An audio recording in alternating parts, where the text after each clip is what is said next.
அறத்தின் வழி நின்று வழிபடுத்த இனத்திற்கான ஒரு ஊடகம் வள்ளுவம். சப்ஸ்கிரைப் செய்து உறுதுணையாகுங்கள்.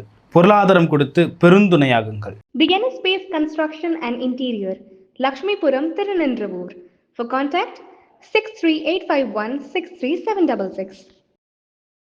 வள்ளுவம் நேயர்களுக்கு வணக்கம். அரசியல் பேசும் நிகழ்ச்சிக்கு உங்களை வரவேற்பதில் மகிழ்ச்சி. மூட இணைந்திருக்கிறார் அரசியல் திறனாய்வாளர் திரு ரவீந்திர துரைசாமி அவர்கள். சார் வணக்கம் சார். வள்ளுவம் நேயர்களுக்கும் நெறியாளர் ராவினுக்கும் வணக்கம் சார். கரூரில் முதல்வர் விஜய் அவர்கள் பேசுகிறப்போ சொல்லியிருக்காரு, அதிமுகவும் திமுகவும் ஒன்று தான், அதை இந்த இடைத்தேர்தலை நிரூபிப்பாங்க பாருங்க அப்படின்னு சொல்லிட்டு சொல்லியிருந்தாரு. அதுக்கேற்ற மாதிரி நகர்கிறதோ ஒரு சில சமிக்கைகள்லாம்? இல்லை இது விஜய் சொல்கிறாருங்கிறதுக்காக சங்கரம் மேலே டெபாசிட் இழந்த மாதிரி, ஆர்கே மேலே டெபாசிட் இழந்த மாதிரி பெருந்துறையில் போய் ஸ்டாலின் டெபாசிட் இழக்க முடியாதுல்ல. இப்போ விஜயை கூட கட்சி ஆரம்பிச்சிட்டு விக்ரவாண்டி ஈரோடு கிழக்கில் நிற்கல. அதையும் நம்ம ஒப்பிட்டு அது அவங்க கட்சியோட உரிமை. அதிமுக வேறு கட்சி, திமுக வேறு கட்சி.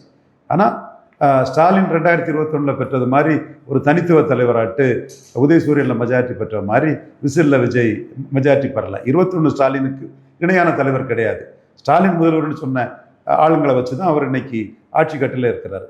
ஆனால் 26 ஸ்டாலினோ 26 எடப்பாடியோ விஜய்க்கு இணையானவங்க கிடையாது. இதுதான் ஃபேக்ட். விஜய் தனியாகவே 35 எடுத்துட்டார். அவங்க கூட்டணியில் தான் 31 எடுத்தாங்க. இவங்க கூட்டணியில் 27 எடுத்தாங்க. இவர் கூட்டணி ஆல்மோஸ்ட் இன்டாக்டாக இருக்குது. அவர் கூட்டணியில் பாதி பேர் விஜய்கிட்ட வந்துட்டாங்களே. அப்போ விஜய் அதிலே ஸ்டாலின் முதல்வர் சொன்னவங்களே 6 பேரை தட்டி தூக்கிட்டாரு. அப்போ அவர் 40க்கு மேலே போனால் தானே அர்த்தம். அவர் 40க்கு மேலே போயிட்டு 20, 23 எனக்கு தனித்தனியாக நின்று போட்டி போடுங்கன்னு சொன்னால் என்ன ஜெயிக்கிறதுக்கு வழி விடுங்கன்னு தானே அர்த்தம். பட் இந்த இடத்துக்குள்ளே இவர் பேச்செல்லாம் அவங்க ஒன்றும், விஜய் பேச்செல்லாம் அவங்க ஒன்றும் கருத்தில் கொள்ள மாட்டாங்க. அவங்களுக்கு எது லாபம் எது நன்மைன்னு தான் பார்ப்பாங்க. கண்டெஸ்ட் பண்ணுனா பெருந்துறையெல்லாம் டெபாசிட் இழக்கும், சங்கரங்கோயில் ஆர்கே நகர் மாதிரி. ஸோ அதை தவிர்க்கிறதுக்கு ஜெயலலிதா, கலைஞர், எம்ஜிஆர் வழியில் அவங்க ஒரு கூட்டணி களத்தை விட்டு அவங்க விலகிடுவாங்க. ஓகே, மீண்டும் நான் அதை தான் சொல்கிறேன். ஸ்டாலின் தமிழகத்தில் 2வது வரும்போது 3வது போன தொகுதிகள். ஓகே, என்னோட லாஜிக் கிளீனாக இருக்கு. இதை மறைச்சிக்கிட்டு எனக்கும் திமுக தான் போட்டின்னா இந்த இடங்கள்ல இல்லை. ரெட்டையில 2 வரையுமே தூக்கி சாப்பிட்ட இடம். ரெட்டையில 2 வரையும் தூக்கி சாப்பிட்ட இடம். ஏன் கரூர்ல கூட ரெட்டையில தான் ஜெயித்து. எல்லாம் சொன்னாங்க திமுக வர்சஸ் தாவேக்கா தான் கரூர் சம்பவத்தை வச்சு வரும்னு சொன்னாங்க. 2 வரையும் தாண்டி ரெட்டையில ஜெயிக்கலையா? அது ரெட்டையிலையா எம்ஆர் விஜயபாஸ்கராங்கிறது தேர்தல் முடிவு வந்தா தெரியும். ஓகே, நாடாளுமன்றத்தில் பாஜக கொண்டு வரக்கூடிய மசோதாவை நாங்கள் பொறுத்திருந்து பார்க்குறோம் அப்படின்னு சொல்லிட்டு திருச்சி சூர்யா சொல்லியிருக்காரு. இதுவே ஒரு ஆதரவு நிலைப்பாடு தான் என்று தாவேக்காவினர் பேசுகிறாங்க. திமுகவும் கண்டிப்பாக அதில் தப்பு இல்லையே. மதமாற்ற தடை சட்டத்தை, கட்டாய மதமாற்ற தடை சட்டத்தை ஜெயலலிதா கொண்டு வந்தாங்க. 2004 தோத்த பிறகு மாற்றினாங்களா இல்லையா? ஆடு கோடி பலியிடக்கூடாதுன்னாங்க. நாடார்கள் தான் களத்தில் இறங்கி போறான்னா தேவர் எதிர்ப்பு தெரிவிச்சாங்க. தோத்ததும் மாற்றினாங்களா இல்லையா? சார் நீங்கள் எம்ஜிஆர் பொருளாதார அடிப்படைன்னு சொன்னார். மக்களவையில் தோத்ததும் 31-50 மாற்றி ஜாதி அடிப்படையில் இடஒதுக்கீடு சொன்னாரா இல்லையா? ஏன் நான் மிக மதிக்கக்கூடிய என்னுடைய தலைவர், இந்துக்களின் மானத்தை, ஆர்எஸ்எஸின் மானத்தை, இந்தியர்களின் மானத்தை காப்பாற்றின Damodardas Narendra Modi land acquisition for இண்டஸ்ட்ரீஸுக்கு எடுக்கும்போது ராஜஸ்தானில் விவசாயிகள் மோசமான தோல்வியை கொடுத்ததும் அதை கைவிட்டாரா இல்லையா? எந்த தலைவர் கைவிடல? சட்டம் ஒரு தோல்வியை கொடுக்கணும்னா யார் தான் கைவிடல? ஸ்டாலின் தான் தோத்து போனார. தமிழ்நாடு வெல்லணும்னா மோடியை தோக்கடிக்கும், மோடியை எதிர்த்து தோத்துட்டார. மம்தா பானர்ஜி தோத்துட்டாங்களா? முஸ்லீம் ஓட்டுக்காக தான் மம்தா பானர்ஜி. இத்தனைக்கும் அது பெங்காலுக்கு லாபம் தான். மம்தா பானர்ஜி முஸ்லீம் ஓட்டுக்காக தான் பண்ணாங்க. தோத்துட்டாங்களே. பினராயி விஜயன் தோத்துட்டார. ஆதரிச்ச எங்க ஐயா ரங்கசாமி ஜெயித்துட்டார. ஸோ தோல்விக்கு பிறகு திமுக மாறுபட்ட முடிவெடுக்கல, தப்பு இல்லையே? இல்லை, அந்த மாறுபட்ட முடிவு கூட்டணிக்கான ஒரு முடிவு. எங்க இந்திரா காந்தி பிராமணர், விவி கிரி பிராமணர். காமராஜுக்கு எதிராக கலைஞர் சப்போர்ட் பண்ணலையா? அதே கலைஞர் நான் வராவிட்டாலும் பச்சை தமிழன் காமராஜ் வரணும்னு எம்ஜிஆர் நாடாளுமன்ற தேர்தலான்னு கேட்ட கலைஞர் எம்ஜிஆர் கட்சி ஆரம்பிச்சு நான் வராவிட்டாலும் பச்சை தமிழன் காமராஜ் வரணும்னு சொல்லலையா? வீரமணிக்கு தெரியும், நேர்மையானவர். அவர் பேரை சொல்லக்கூடிய இந்த செல்ல அறிவு நாணயம் உள்ள தீக்காக்காரங்களும் இதை புரிஞ்சுக்கணும். ஸோ அரசியல் களம் வெற்றிக்காக தங்கள் இதுக்காக தான் எல்லாரும் களமாடுறாங்க. நம்ம கிறிஸ்டின் முஸ்லீம் ஓட்டெல்லாம் ஸ்டாலின்கிட்ட போன விஜய்கிட்ட போன பிறகு அந்த ஓட்டுக்காக எப்படி அரசியல் பண்ண முடியும்? பாருங்க, சந்திரசேகர் ராவ் 37 விழுக்காடு ஓட்டு அசம்பிளில் எடுத்தார். அப்புறம் ராகுல் வெர்சஸ் மோடி அரசியல் 17 விழுக்காடுக்கு போயிட்டு இல்லை. முஸ்லீம்ஸ் எல்லாம் அப்படியே ராகுல், அவர் ரேவந்த் ரெட்டி இவங்க கூட போயிட்டாங்கல்ல. அப்போ ஒரு கட்சி ஜெயிக்க தானே பார்க்கும்.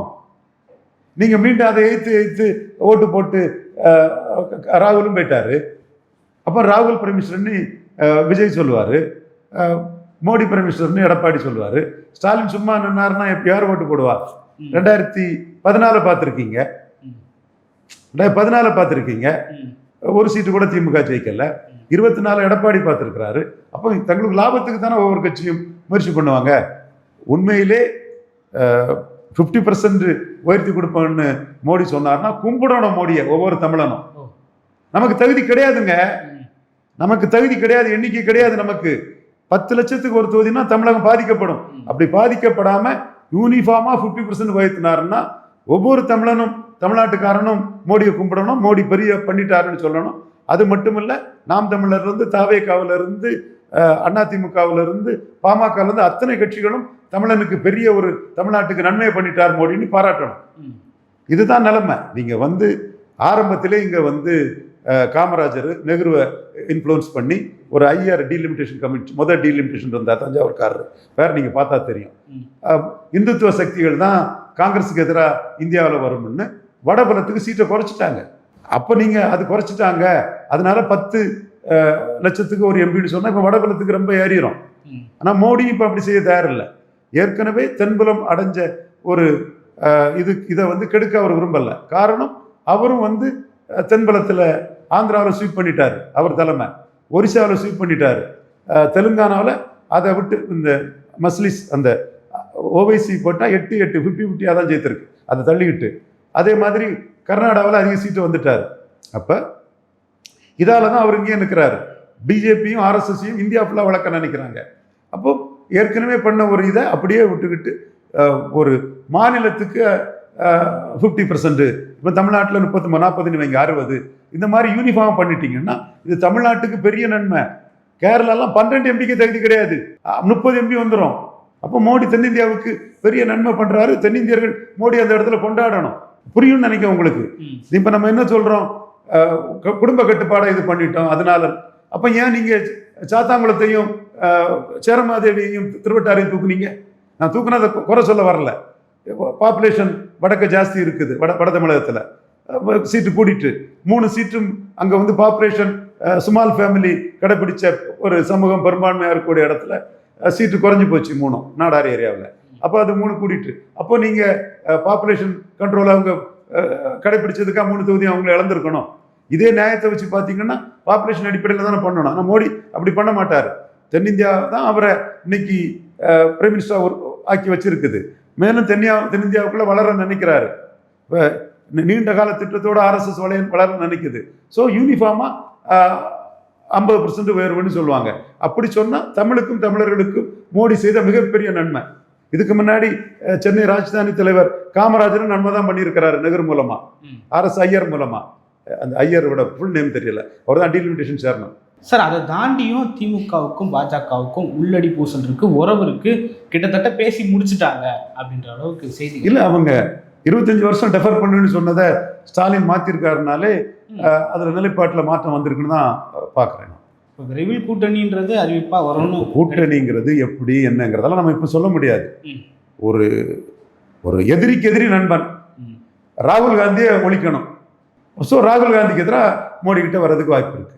நீங்கள் கலைஞர் என்ன சொன்னார், நான் வராவிட்டாலும் பச்சை தமிழன் காமராஜ் வரணும்னு திண்டுக்கல் எலெக்ஷனுக்கு முன்ன சொன்னாரா இல்லையா?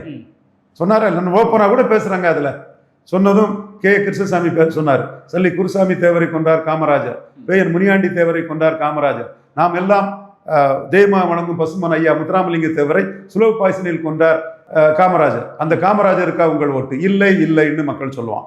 அடுத்தால திரும்ப கே கிருஷ்ணசாமி ஆரம்பிப்பார், சல்லி குருசாமி தேவரை கொன்ற, பேயன் முனியாண்டி தேவரை கொன்ற, நாம் எல்லாம் தெய்வமாக வணங்கும் பசுமன் ஐயா முத்துராமலிங்க தேவரை கொன்ற காமராஜர் தான் வராவிட்டாலும் அந்த காமராஜர் வர வேண்டும் என்று சொல்கிறார் கருணாநிதி. இந்த கருணாநிதிக்கா உங்கள் ஓட்டுன்னு கேட்பாப்புல கைத்தட்டி ஆர்ப்பரிக்கும் கூட்டம். நான் சொல்றது இன்னைக்கும் தினமலர் ஆர்ச்சிவ்ஸ்ல திண்டுக்கல் எலெக்ஷன் இதுல பேப்பர்ல பாருங்க. அப்போ வீரபத்திர தேவர் காமராஜர் நண்பர் சித்தன் மறவர் சம்மதிச்சது அவர் தான் சொன்னார், என்னையா பேசிட்டு இருக்கான் ஜாதி வெறியில, 62 மக்கள் எங்க மக்கள் காமராஜர் ஆதரிச்சாங்க. 57 சம்பவங்களுக்கு வந்து 67 மக்களை ஒரு சட்டம் ஒழுங்கு இதை காமராஜர் தெளிவா நிலைநாட்டினாரு, சட்டம் ஒழுங்கை காப்பாத்தினாரு அப்படிங்கிற லெவல்ல 57 நடந்த சம்பவத்துக்கு 62 காங்கிரஸ் தான் ஆதரிச்சாங்க. அது மட்டும் இல்ல 67 நான் ஜெயித்திருக்கிறேன். அண்ணாவே காமராஜருக்கு வந்து செலவு வச்சுதான் 62 எலெக்ஷனையும் சந்திச்சாரு.